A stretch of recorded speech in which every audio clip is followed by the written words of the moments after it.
Hey, deserving listeners, it's time for me to react to your comments on my videos from last week. Let's read your comments. Mike and Natalie videos. Niska says, Mike is often asking for any thoughts from Natalie as a starter to a conversation, but hardly ever telling her about his own thoughts. Yes, that is an astute observation, Niska. And why would someone do that? Why would someone ask for someone's thoughts but never tell about your own thoughts? Well, usually it's because of what we call avoidant attachment style, which is when we're young and we're being emotionally neglected, we learn that it's better to just turn off and not be vulnerable and to turn away from attachments. We still want attachments. We still need attachments. In fact, we might need attachments more than other people because avoidant people need attachments more than other people because they've been denied it their whole life. But they're terrified of extending themselves because they learned early in life that to extend oneself, to be vulnerable, to talk about your feelings, to ask for someone to take care of you, for example, is 50-50 chance you're going to get rejected. So it's better to just not ask. Mike, I think, wants to reach across. He might even be detecting some concern in Natalie sometimes, and he wants to connect with her and he wants to make it right. I think that's what his internal initial reaction is. He notices something and he wants to connect, he wants to make things right, but he doesn't know how to communicate that, and so he does so in this very flinching way. It'd be like if you're terrified of, you go to a high school dance, and I don't know if you have this around the world, but in my part of the world, we have dances in high school and where people dance with each other. And say you want to go across the room and you want to ask out your crush to dance with you. And you walk across the room and you're terrified. You really want to dance with that person. You want them to want to dance with you, but you're terrified of being rejected. You're not sure how things are going to go.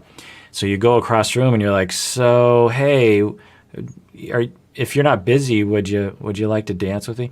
So that's a flinching way of asking because you're terrified of being rejected. Well, Mike exhibits, I don't know if this is true for him, I'd have to talk with him, but I've seen a lot of people with this, and when I do work with them, they do confirm that they're flinching whenever they're asking for a connection or for vulnerability or some kind of interaction that is fraught with the possibility of rejection.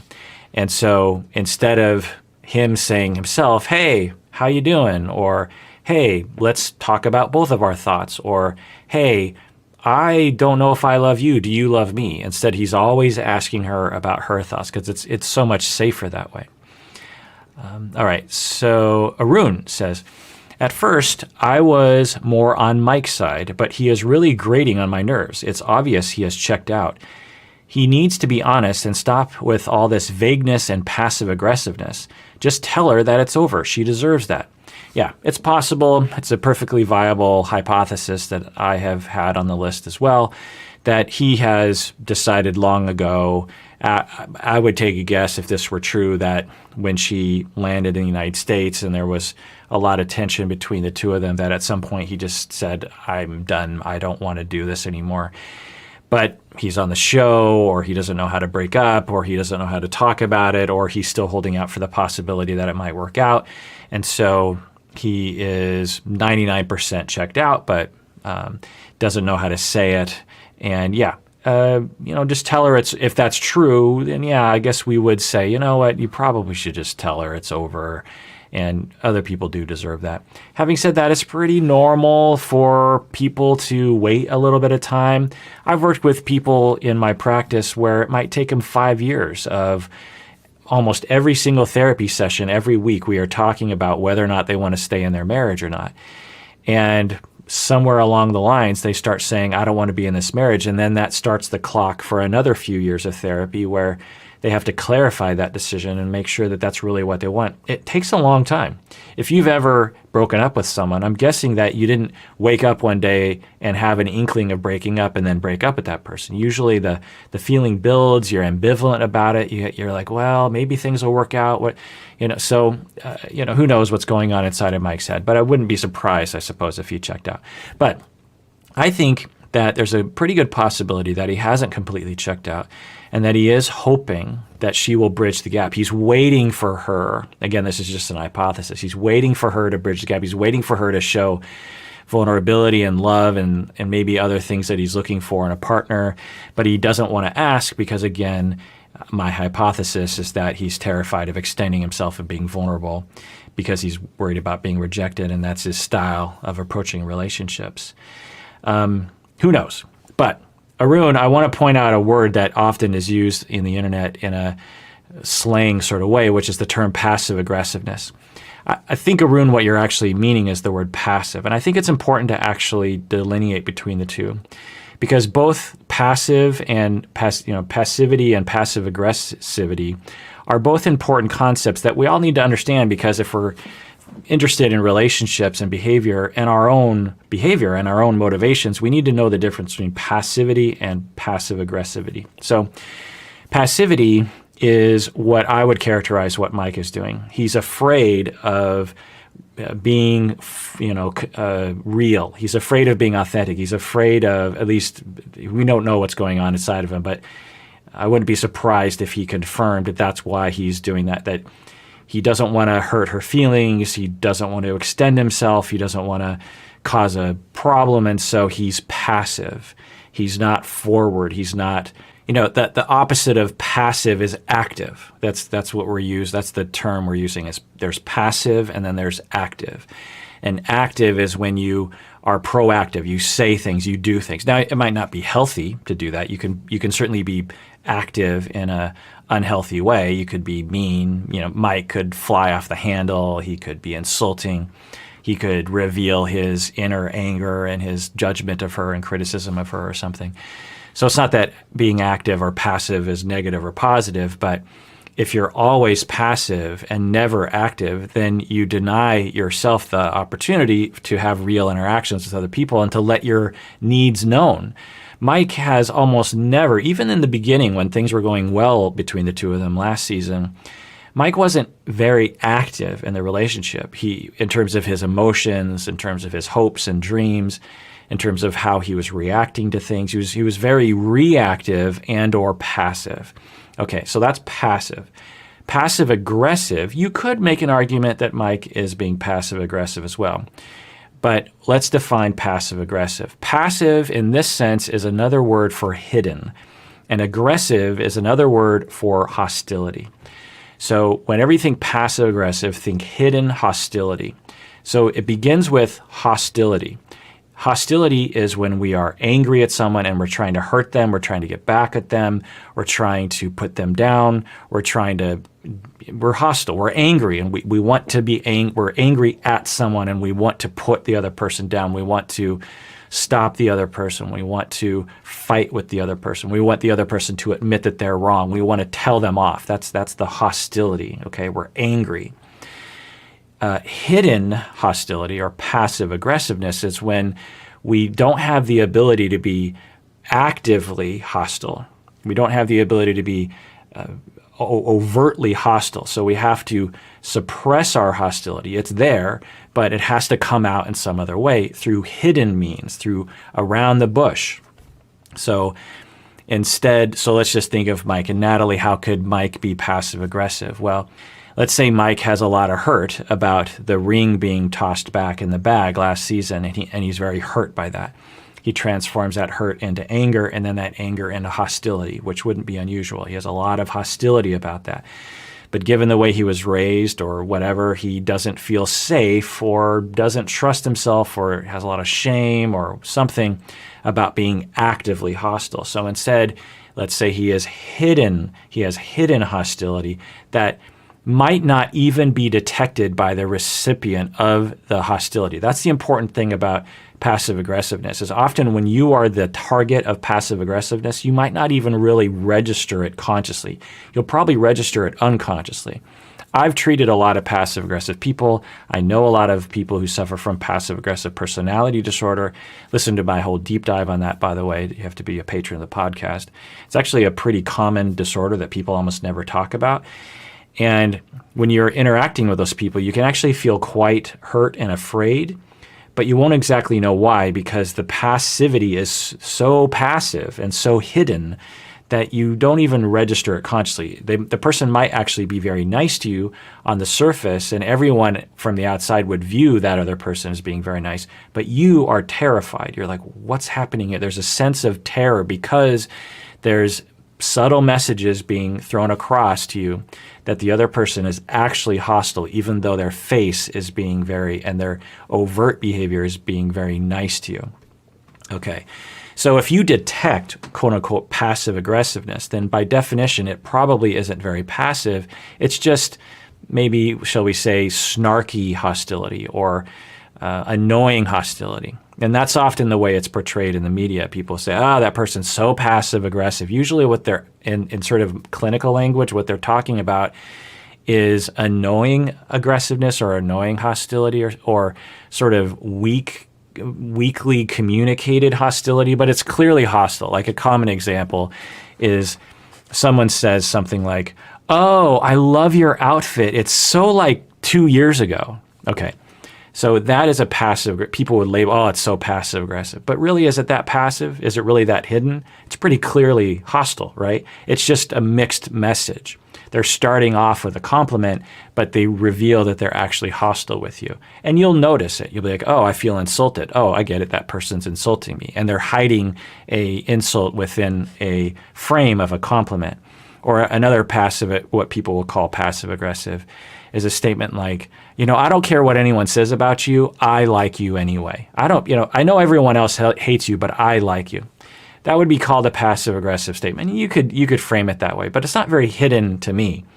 In the clinical world, hidden behavior from Mike to Natalie might be something like, well, it might be, and this is I guess a viable hypothesis. It doesn't seem like this is likely, but it could be in that Mike is so hurt and thus so hostile about the ring being thrown back at him last season that he never intended on being with her.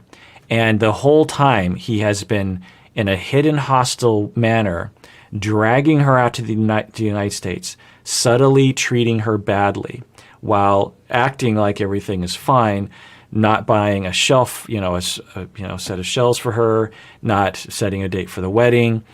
And all the while, this is his hidden way of expressing his hostility towards her. He is just completely going to ruin her life or take up her time or do whatever because he is wanting to hurt her for what she did to him or how he perceives what happened to him. So in that way, we would understand that would be pretty hidden, right? The hostility there is not very clear, and it might not even be clear to the communicator. A lot of passive-aggressive personality disordered people, they don't even know that consciously that they're even being hostile with others.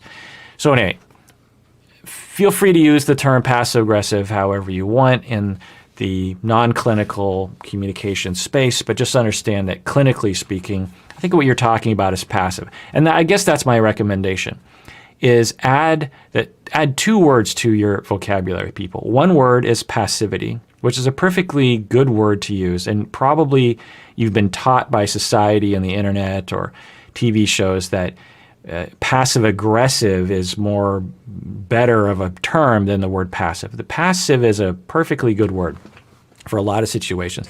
The other word is dependency. Instead of codependency, which comes from drug addiction, which has a definition, but it's very particular, and it usually refers to the co-pilot in the addiction. You have the person who suffers from the addiction, and then you have the co-pilot or the co-addict or the codependent. And that person plays their role in the dependency of the couple or the family by being the codependent. And that person might be very dependent on the person suffering from the addiction, but they might not. They're just the co-pilot. There's a lot of reasons why someone becomes dependent on a substance, and there's a lot of reasons why someone becomes a codependent to the substance. Now, there's another word, which is dependence, which when people use the word codependent, and I see clinicians using this word too, which drives me nuts.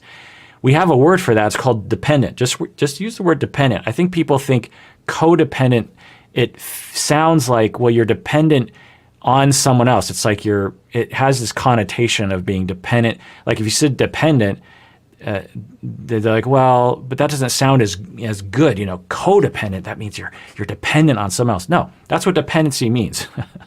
Now, dependency is a good thing, but there's also pathological dependency, which is usually what they're referring to when they're talking about codependent.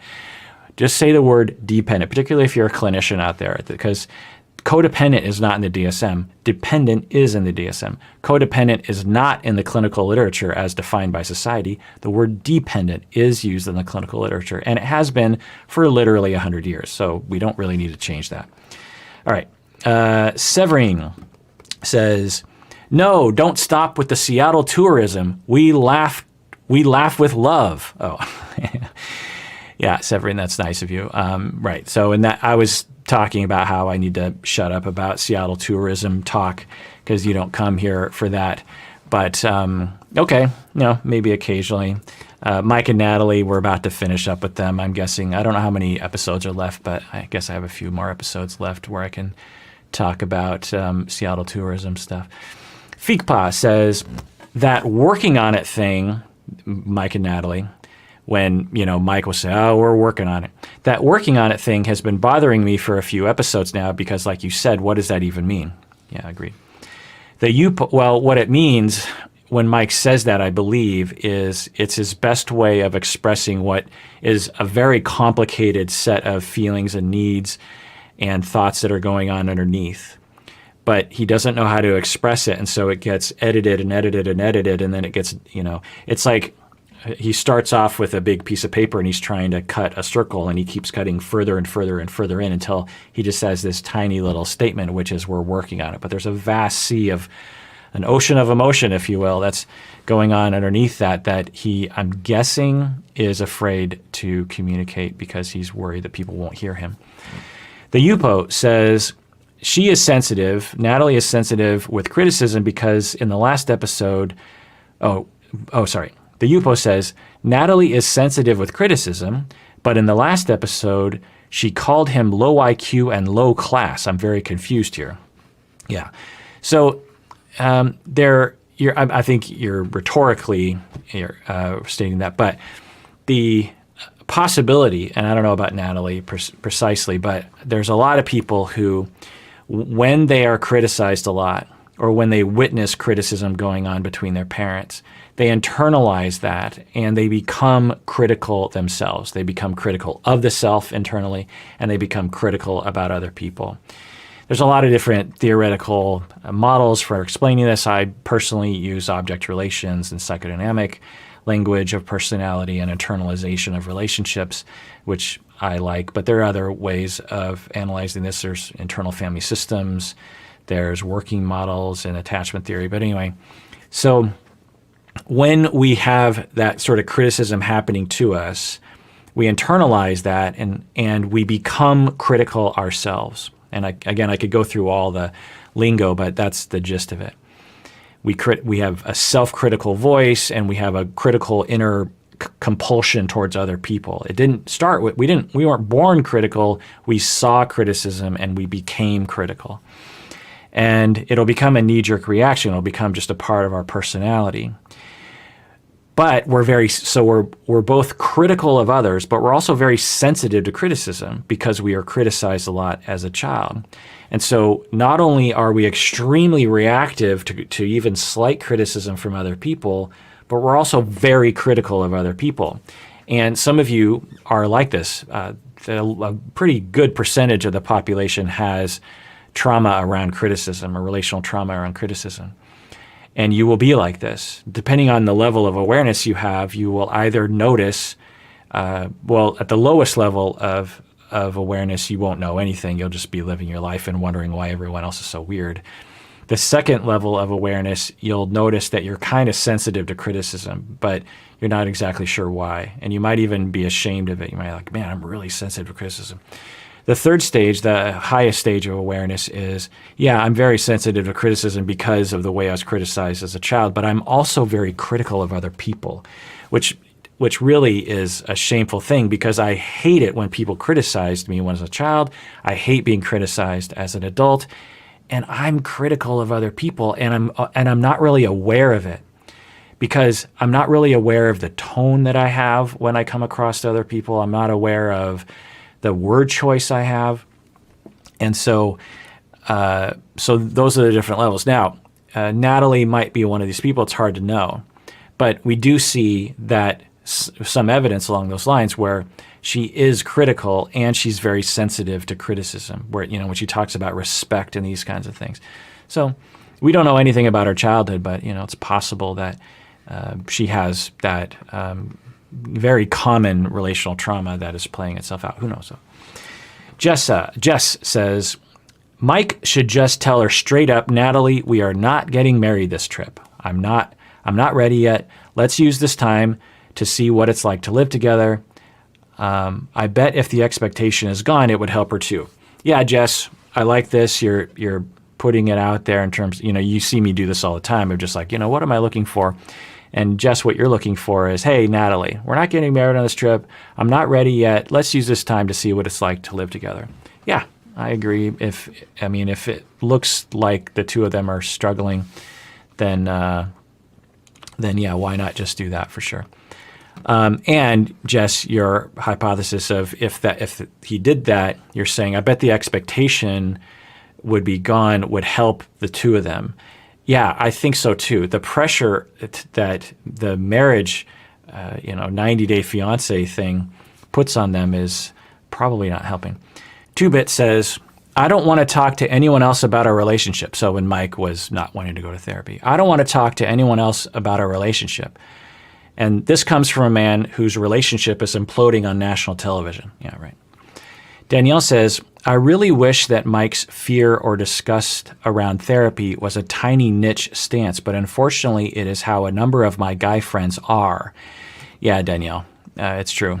A lot of men, so men are almost always socialized, not all of them, but a lot of men are socialized, either covertly or overtly, by parents, by siblings, by society, by friends, by bullies, by teachers, by TV shows, to be independent.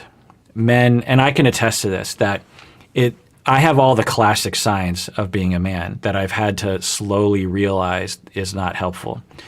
Y'all know the joke of men don't ask for directions. Well, so maybe you don't know this joke if you're younger. So before we had GPS on our phones, you just had to ask for directions, or you had to have a map in your car. And a real common situation that used to happen to us was if you're in a new area and you're trying to find something, you would actually pull over at a gas station. You go to the gas attendant and you would say, hey, I'm trying to find this. And gas people usually knew, how to tell you where to go. And there was this whole joke that men don't want to stop and get directions, whereas the women will stop and get directions. Why is that? Well, it's because men are told if you're going to be a man, you cannot ask for help. Asking for help means you are not a man. Asking for help, another premise that is injected into young boys' minds is you cannot be a girl. It's very critical that if you are to have any kind of self-esteem or any worth in society, you cannot be a girl. You cannot be gay. You cannot even be close to being a girl. You can't like anything that is a girl. You can't, I'll tell you a story. Just today, I was looking for boots because I'm having a hard time finding like the perfect snow boot that you can walk around in the snow with.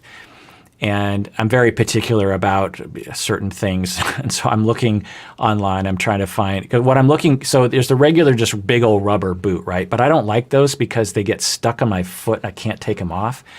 And so I was looking for something with a zipper. And I'm looking all over online. I'm spending all this time. And it occurs to me that there's nothing. The only boot I could find was actually used for snake hunting. And it was one of those real camo boots, which, isn't really my thing, like a duck hunting camo boot. And it was literally advertised as a boot that you wear when you're hunting snakes, because then the snake won't get through the boot. It's really high. And it had laces and it had a zipper. It was like perfect, but it was like this weird camo thing. I don't know what kind of message I'm giving to my fellow Seattleites with that kind of boot. But then after I'm looking, my wife has helped me out, and because she has I was trying to get boots like hers, because her boots, I believe they lace up. So, because, the tall. Anyway, point is I end up finding online the boot that I want, but it's for a woman. And it's advertised as a woman's boot. And it has that sort of fur at the top that indicates, oh, this is a girl boot in our culture. And I had this flash thought of like, well, I can't wear a girl's boot, right? Why not? Can my wife wear a man boot? Yes. Can I wear a woman's boot? I don't know. It's crazy to think about. What would people say? And I would like to think of myself as a pretty enlightened individual, particularly when it comes to gender crap. And but then I tried to buy it, but of course they didn't have it my size because it's a woman's boot and they don't go up to my size. But anyway, so is that a humble brag? Anyway, the point is that I had a split second at my elderly age and having gone through, decades of therapy and decades of self-investigation around gender traumas. I was like, well, I can't wear a girl's boot. And there was nothing about it that indicated massive girl. But even if it was, let's say it was pink and it had little bows on it, what's the diff? It's just a boot, my friend, especially if it's the only one I can find. Okay, so times 10,000, and that's all the messages that I was given and that I've had to slowly, sift through, including asking for help, including being emotional, including dependency on someone else, including taking advice from someone, including flopping emotionally in front of someone and saying, please help me, I'm helpless. I was taught, and a lot of other boys were taught, that is the complete opposite of what you need to do in terms of having self-esteem and self-worth. No one's going to like you if you're like that. No one's going to want to be with you. You're going to be shamed. Once you have that on your permanent record in other people's minds, they will never respect you. They will never think that you're a good person. They will always think of you as weak and worthless. And these messages, they aren't just the kinds of things that a lot of people that think of themselves as enlightened will still uphold these kinds of notions. There are a lot of frontiers that we have crossed in the last 20 years, legalizing gay marriage and other kinds of things like that I thought we'd never get to in my lifetime. It seemed it was never going to happen. The next frontiers, this is one of them. There are many other frontiers. Fat phobia, classism, these kinds of things. But one of them is the way we socialize boys, toxic masculinity, this kind of thing. There are emerging movements, but we are not aware. And there are still jokes being said by stand-up comedians in this way, and it's got to stop because it's extremely destructive, literally to the point that men are more likely to die from stress and from suicide because they don't ask for help. We have measured this. When you have a unmarried older adult who is a woman, she is more likely to, we all know that, right? Women live longer than men do. Well, why is that? Well, often it's thought of, well, women are smarter or they're just healthier or there's something biologically about their body. I don't know. But one of the factors that they found is that for men, when they're older, they don't ask for help. And so when there's something wrong, when they have a symptom wrong, they might even literally be having a heart attack and they don't want to ask for help because to ask for help is to be a woman, and to be a woman is to be the worst man you could possibly be, and then they die early. We've seen this time and time again. The issue that you bring up, Danielle, about going to therapy, men are much less likely to go to therapy. And it is a constant thorn in my side as a therapist. Now, a lot of men in Seattle do go to therapy and they love it and they will, talk about it. Many men watching right now are the same. But on average, yeah. So we need to change that. And the way we need to change it starts with the way we raise our kids, starts with the jokes that we make, starts with allowing men to be humans. And we all need to do what we can to help that. And then men will go to therapy more often, and Mike might be more likely to go to therapy. Polina says, hey, deserving therapist, just want to let you know that I told my partner a couple of days ago that I was feeling insecure and could use more words of affection with him. He showed up yesterday, and for 3 hours he spoke about how wonderful I was and how happy he is that I'm expressing my needs openly. You've been modeling healthy communication so wonderfully on your channel that you helped even the lost cause like myself, smiley face. Yeah. Well, Polina, never call yourself a lost cause, but you're joking. But that's wonderful. So I see two wonderful things here. And I'm getting chills just thinking about it. You're probably, Polina, in the beginning feeling like I'm feeling insecure and maybe even angry at your partner. You're angry at him because you're just like, how come he never is nice to me, and how come he is so cold to me, or something along those lines. But then you think, well, wait, what am I feeling? What's the core of my feeling? Well, I'm feeling a lack of connection. I'm feeling lonely. I'm feeling hurt.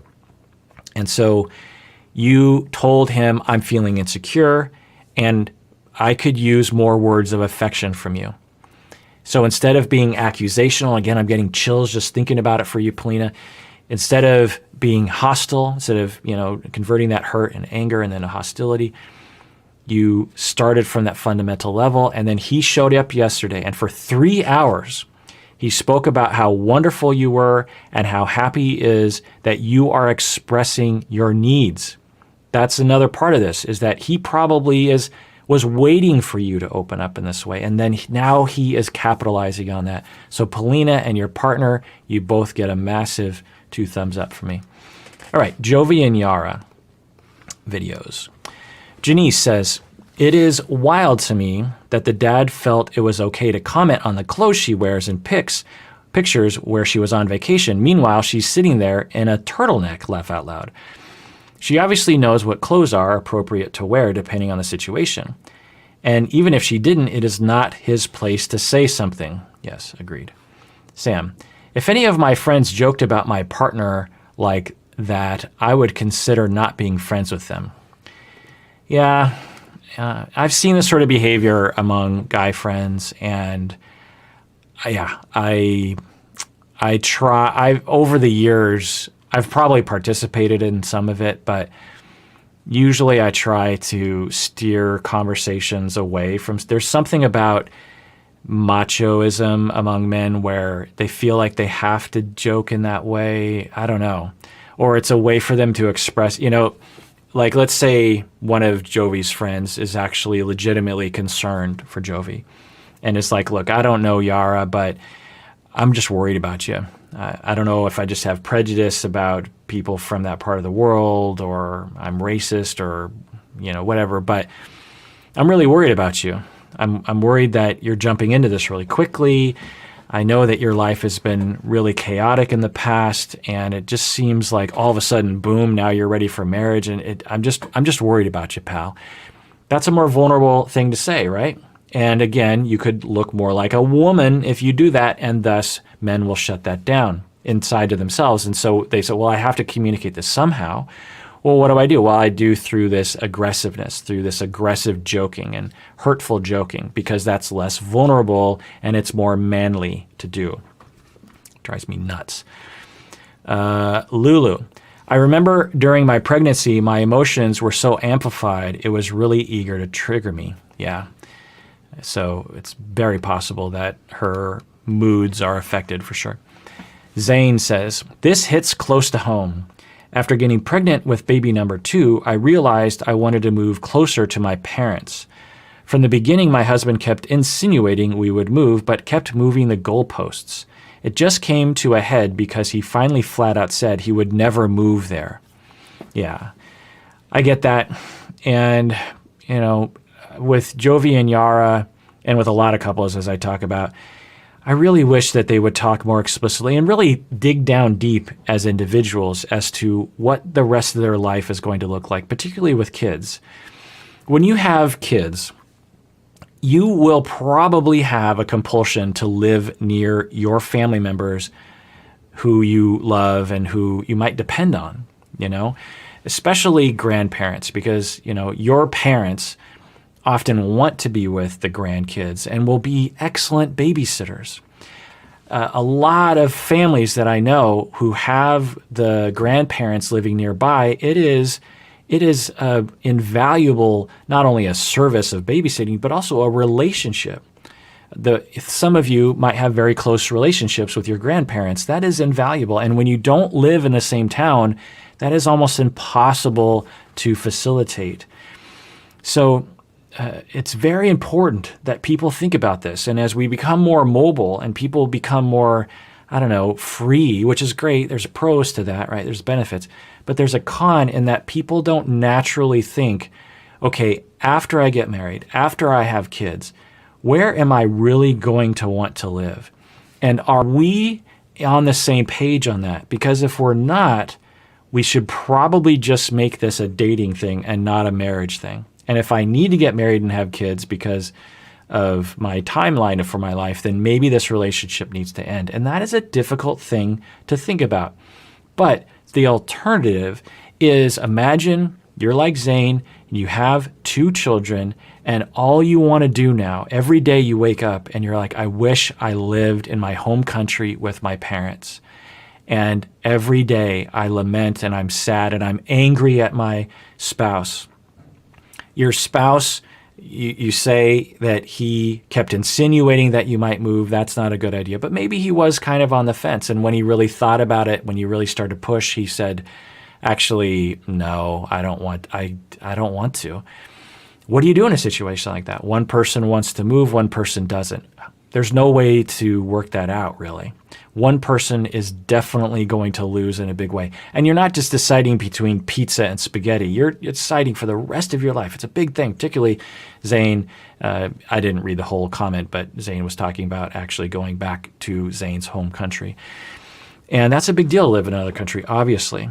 And it starts in the beginning. It starts, even if you're not in different countries, even if you're like, one person lives in Portland, Oregon, and the other person lives in Seattle, like that can also be a pretty big deal. It's important to talk about that. It's important to think about that. It's important to communicate about that. And Jovi and Yara, they don't seem to be doing that.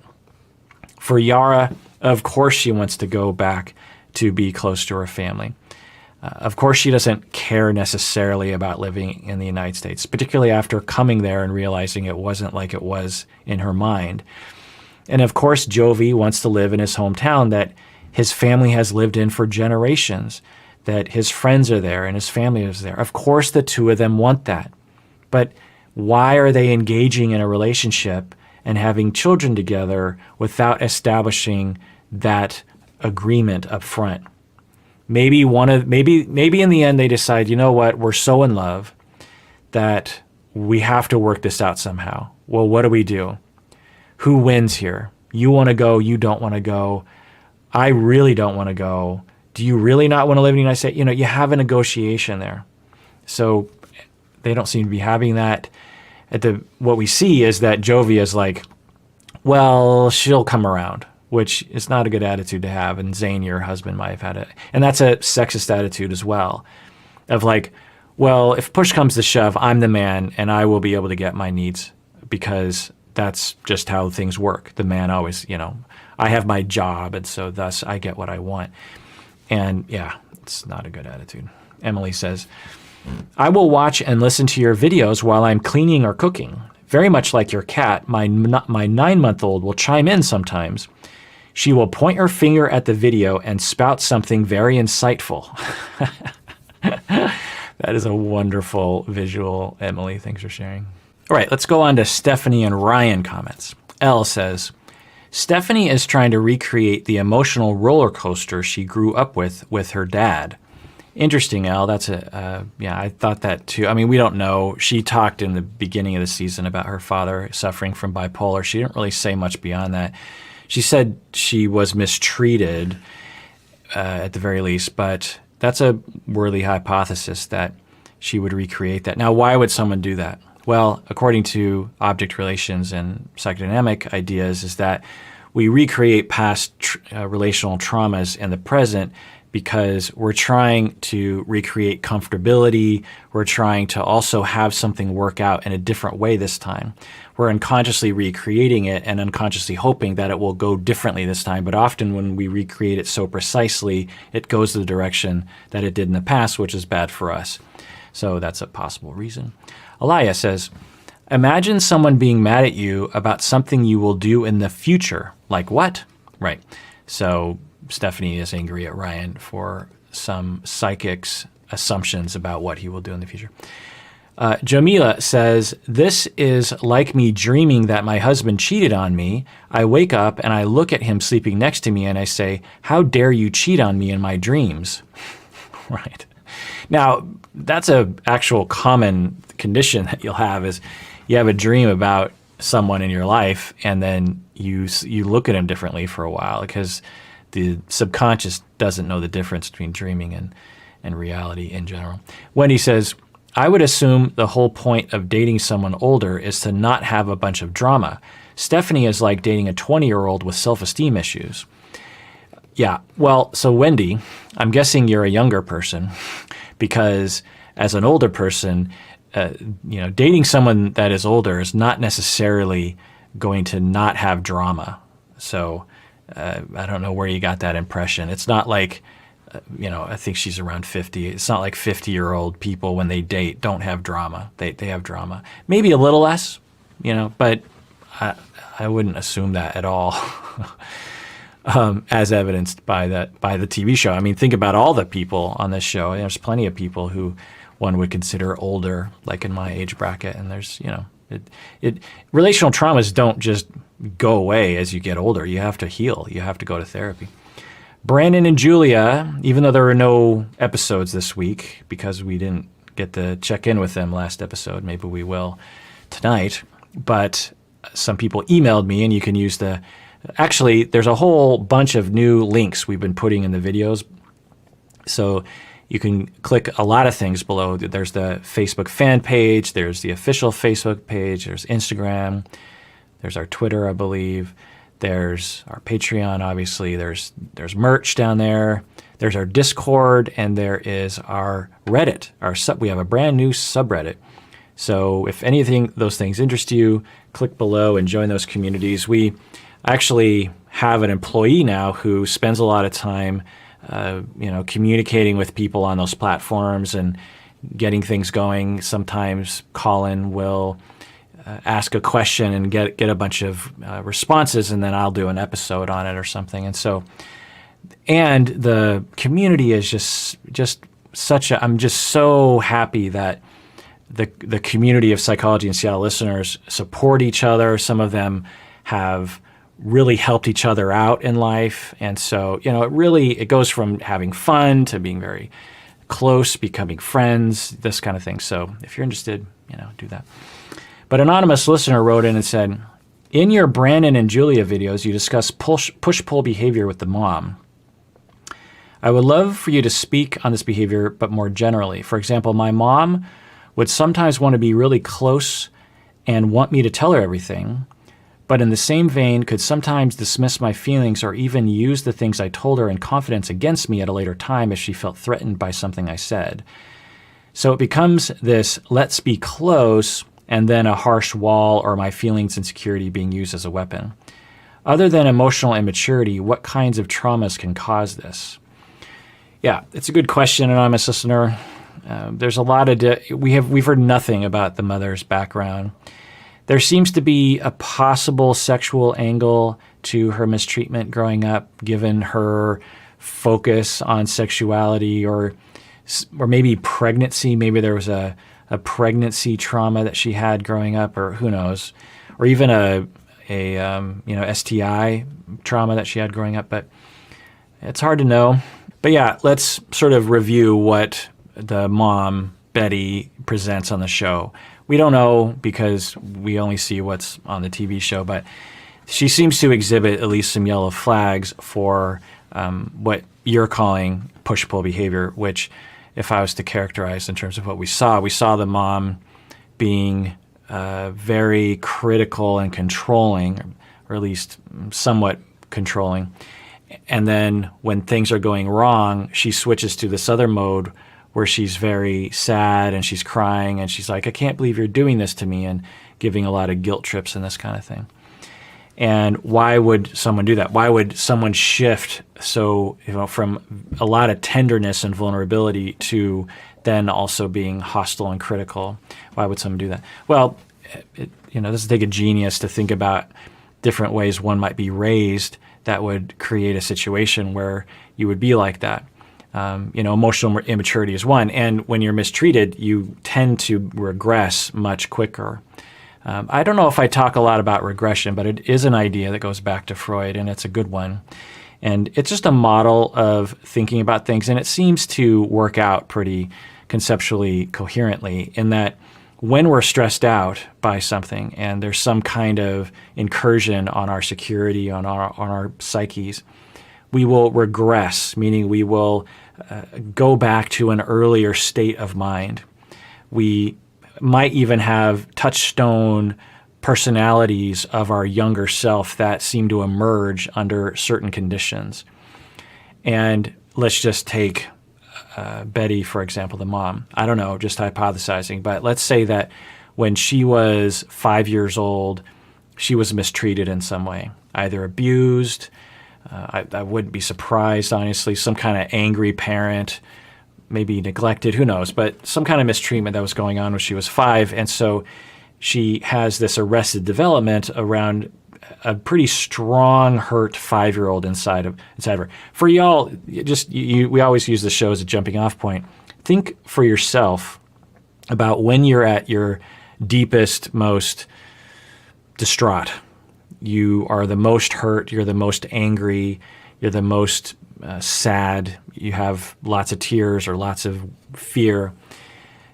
What would be the time in your life, or what age do you feel like, or what age would someone see you as? Okay, so when we look at Betty, it looks kind of like a 5-year-old, maybe a 7-year-old, maybe a 3-year-old, somewhere in that zone, where she is like, I can't believe you're doing this to me. It's like, but I want it this way, and you're ruining my life. Now, I'm exaggerating for effect, but it has that kind of vibe to it. And that's kind of like a 5-year-old having a meltdown, maybe a 4-year-old having a meltdown. There's verbal to it, but there's tears, and you might even be kind of drumming up a little bit of affect to manipulate other people. It's not unusual for 4-year-olds to do that. And that's the kind of state that we see. Now, why would someone do that? Well, because they have a lot of traumas that they haven't healed from that time. In order for us to, for example, not have such a tendency to regress to that 4-year-old space, is we have to heal from the traumas we went through at the age, or around that age. Once we heal from those traumas, then we don't have such a itchy trigger finger to pull the gun and go back there. That's a bad metaphor, but we don't have such a quick response of like, uh-oh, emotional trouble, 4-year-old. Uh-oh, emotional trouble, 4-year-old. Once we heal from that, then we'll go, uh-oh, emotional trouble, maybe 17-year-old or 13-year-old or something, not all the way back to when we were 5. It's normal that all of us will regress. It's just the earlier we regress usually means that we're going to be more dysfunctional because, kids don't know how to cope with things. The other way of framing it is within the concept of that I often bring up with, which is a sense of self, meaning that you are in connection with who you are. It's not automatic that people have a connection with who they are and what they want and understand their emotions and understand their impulses. On a daily basis, particularly when you're in a difficult relational conflict like what's going on between the parents and Brandon and Julia, there's a lot of thoughts and feelings and notions and things that have to be balanced out. And for people who were raised well enough and given enough time to practice how to deal with those situations, they're, for more times than not, able to balance all those things out. Like, well, I have an impulse to yell, but I need to put that aside. I feel like I'm being disrespected, but maybe that's just my mood. I want to actually enhance our relationship right now. That's my goal, right? Yeah, I don't want to ruin things, but I want to be heard, but I'm the adult. There's all these thoughts and feelings and, associations that we have to figure out and balance out. And a lot of them are in conflict. We have to do that in a split second. And so when you don't have a connection with yourself, it's hard to know what's happening, and you don't have necessarily the inner resources to soothe yourself in the moment. So let's say Betty is a different person who was raised differently and has more internal resources and has a stronger ego strength, as we call it. And as she's dealing with this, she has all these thoughts. She's like, I don't want to lose my son, and I want Julia to love me. And I want my husband to be happy because he wants my son to stay as well. And if Brandon moves out, the farm might fail, and maybe we'll have to sell the farm, and this farm has been in a generation, we've worked really hard for this farm, and we want someone else to take care of it. But this is my 27-year-old son who is now, I guess, saying he doesn't want to live on the farm anymore, or at least that he's ambivalent about it. And I'm not really losing a son. It feels like I am, but I'm not really losing a son. And my end goal here is I want a good relationship with my son and his new wife. So how do I balance that out? What do I do here? Well, I guess if I think about it, I have to put aside those feelings of wanting him to stay on the farm. I have to put aside those feelings of wanting to please my husband in this moment, because I see it from 100 feet up right now, in that if I don't navigate this conversation well, I could maybe never see my son again, and I don't want to have that happen. So I'm going to have to compromise in this moment to get what I want overall. And the biggest thing I want is a relationship with my son. That is much more important than him staying on the farm. The farm is important to me, but it's not as important as my relationship with my one and only child. And so, I have feelings, I have anger, but I have to put that aside. How do I communicate those things? I might say, hey, son, I'm really disappointed that you don't want to live on the farm. I kind of thought that you wanted to, but I totally get it. How do you communicate that? Well, man, that's a hard thing to do.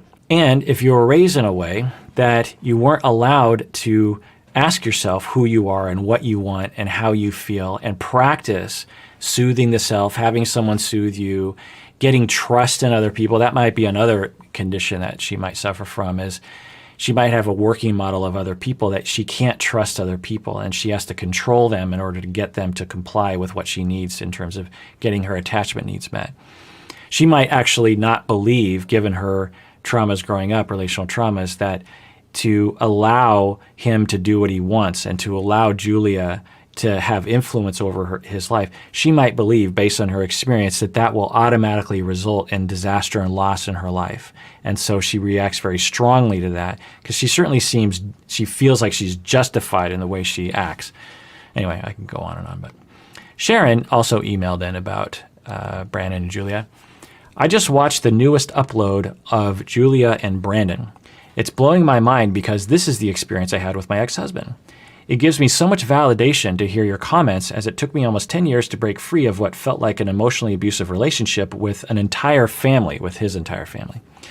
My ex's mom went as far as passively threatening to take my ex out of the will and sell the ranch because he clearly doesn't care about what the family built anymore. And she said that in response to me trying to set a boundary, that I can't attend a dinner with them every night. Oh, and she said that in response to me trying to set a boundary that I can't attend dinner with them every night. That's interesting. So you were setting a boundary, Sharon. I can't have dinner with y'all every night. And then the mom threatened to take the ex out of the will and sell the ranch because he clearly doesn't care about what the family built. Interesting. We've been divorced for almost 5 years, and he moved into a house within walking distance of his parents' house, and he is still single. Well, sounds like you're happy with your choice, Sharon. I'm happy for you. Plathville says, Jessica says to Plathville, in case you were curious about the sparklers. Okay, so in this episode, I was, talking about how they were using sparklers for the cake, and I was talking about don't use sparklers because all this crap falls on the cake and it ruins everything. In my day we had candles, and that was fine. You don't need pyrotechnics.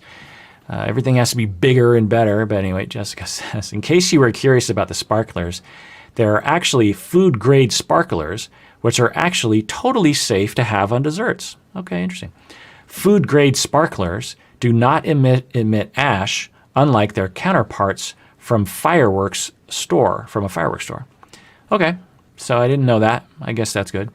There are very minor metal particles which can end up in the dessert, but the dose is well below any toxic threshold for humans.